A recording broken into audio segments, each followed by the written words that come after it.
ഇന്നലെയാണ് മനുഷ്യ മനസാക്ഷിയെ ഞെട്ടിച്ച വാർത്ത ശിശുക്ഷേമ സമിതിയിൽ നിന്ന് പുറത്തുവന്നത്. തിരുവനന്തപുരം ശിശുക്ഷേമ സമിതിയിൽ 2.5 വയസ്സുകാരി നേരിടേണ്ടി വന്നത് സമാനതകളില്ലാത്ത പീഡനങ്ങളാണെന്നാണ് വെളിപ്പെടുത്തൽ. ശിശുക്ഷേമ സമിതിയിൽ ഉറക്കത്തിൽ മൂത്രമൊഴിക്കുന്ന കുട്ടികളെ ആയമാർ സ്ഥിരമായി ഉപദ്രവിക്കുമെന്നും ജനനേന്ദ്രിയത്തിൽ ഉപദ്രവിക്കുന്നത് പതിവ് കാഴ്ചയാണെന്നും മുന്നായ പറയുന്നു. പരാതിപ്പെടുന്ന ആയമാർ ഒറ്റപ്പെടുന്ന അവസ്ഥയാണെന്നും അധികാരികളോട് പ്രശ്നം പറഞ്ഞിട്ടും തിരിഞ്ഞു നോക്കുന്നുമില്ലെന്നും പേര് പറയാൻ ആഗ്രഹമില്ലാത്ത മുന്നായ പറയുന്നു. കേസിൽ പ്രതിയായ 3 പേർ മുമ്പും ഇത്തരത്തിലുള്ള കുറ്റകൃത്യങ്ങൾ ചെയ്തിട്ടുണ്ട് എന്നും ഇവർ പറയുന്നു. അച്ഛനും അമ്മയും മരിച്ച കുഞ്ഞ് 2 ആഴ്ച മുമ്പാണ് ഇവിടേക്ക് എത്തുന്നത്. സഹോദരിയായ 5 വയസ്സുകാരിയുമുണ്ട്. കിടക്കയിൽ കുഞ്ഞ് സ്ഥിരമായി മൂത്രമൊഴിച്ചതാണ് ആയയെ പ്രകോപിപ്പിച്ചത്.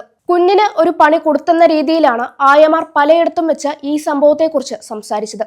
കുട്ടിയെ ഉപദ്രവിച്ചു എന്ന് വ്യക്തമായിട്ടും മറ്റുള്ള ആയമാർ ഇത് തടയാനോ അധികാരികളോട് റിപ്പോർട്ട് ചെയ്യാനോ തയ്യാറായില്ല. ഒരാഴ്ചയോളം ഇവർ ഈ വിവരം മറച്ചുവെച്ചു. കുട്ടിയെ ഉപദ്രവിച്ചെന്ന് വ്യക്തമാക്കിയിട്ടും ഇത് കേട്ട് സന്തോഷിച്ചതല്ലാതെ ഉപദ്രവം തടയാനോ റിപ്പോർട്ട് ചെയ്യാനോ ഒപ്പമുണ്ടായിരുന്ന സിന്ധുവും മഹേശ്വരിയും തയ്യാറായില്ല. കുട്ടിയെ കുളിപ്പിച്ചതെല്ലാം പ്രതികളായതുകൊണ്ട് തന്നെ വിവരം പുറത്തു വരാൻ വൈകി. വേദന കൊണ്ട് കുട്ടി കരഞ്ഞിട്ടുണ്ടെങ്കിലും പ്രതികൾ അനങ്ങിയില്ല. ഡ്യൂട്ടി മാറിയെത്തിയ ആയ കുട്ടിയെ കുളിപ്പിച്ചതോടെ കുട്ടി വീണ്ടും കരയാൻ തുടങ്ങി. അങ്ങനെയാണ് ഇവർ കുട്ടിയെ പരിശോധിച്ചത്. അങ്ങനെയാണ് കുട്ടിയുടെ രഹസ്യഭാഗത്തുള്ള മുറിവ് ഇവരുടെ ശ്രദ്ധയിൽപ്പെടുന്നത്. പിന്നീട് ഇവരാണ് ഈ വിവരം മേലധികാരികളോട് റിപ്പോർട്ട് ചെയ്തത്. പിൻഭാഗത്തും കൈക്കും സ്വകാര്യ ഭാഗത്തും മുറിവുകളോടെയാണ് തൈക്കാട് സർക്കാർ ആശുപത്രിയിൽ കുഞ്ഞിനെ ചികിത്സക്കായി കൊണ്ടുപോയത്. കൂടാതെ മുതിർന്നവരുടെ നഖം കൊണ്ടുള്ള പാടുകളാണ് രഹസ്യഭാഗത്തുള്ളത് എന്ന് ഡോക്ടർമാരും സ്ഥിരീകരിച്ചു. തുടർന്നാണ് പോലീസിലും ജില്ലാ ബാലക്ഷേമ സമിതിയിലും വിവരം അറിയിക്കുന്നത്.